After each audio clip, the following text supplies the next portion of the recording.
கட்சி தமிழக வெற்றி கழகம். குறிப்பாக பல்வேறு மேடைகள் சொல்லியிருக்கேன். அதிமுகவுடைய தொண்டர்கள், குறிப்பாக புரட்சித் தலைவி அம்மா அவர்களுடைய இறப்புக்கு அப்புறம் தன்னுடைய எதிர்காலத்தை நம்பிக்கை இழந்த பொழுது 2027 தமிழக வெற்றி கழகத்துடைய வெற்றிக்கு முக்கியமாக உழைத்தார்கள். அதை நாங்கள் ஃபீல்ட்ல பார்த்திருப்போம். அப்படி புரட்சித் தலைவி அம்மாவுக்கு அப்புறம் நம்பிக்கையாக பார்க்கக்கூடிய ஒரே தலைமை எங்களுடைய தலைவர் மாண்புமிகு முதலமைச்சர் தமிழக வெற்றி கழகமும் அதிமுகவும் மாறுபட்ட கட்சி கிடையாது.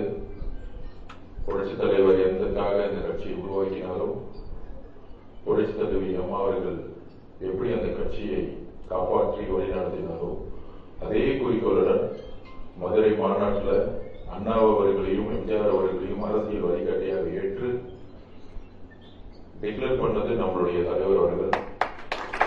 அதனால எழுதக்கூடிய அனைத்து அதிமுக உடைய சட்டமன்ற உறுப்பினர்களும் ஒன்றியம், கிளைகளும், நகரம், மாவட்ட செயலாளர்கள் எல்லோரும் இதுதான் உண்மையான உங்களுடைய வீடு, நாமெல்லாம் சேர்ந்து பயணிப்போம். என்ன மாதிரி அரசியல் சூழ்நிலைன்னு உங்களுக்கு தெரியும். கூடிய லாஸ்ட் டைம் மதுரா நகரத்தில் கூட பேசியிருப்போம், நீங்க பார்த்திருப்பீங்க.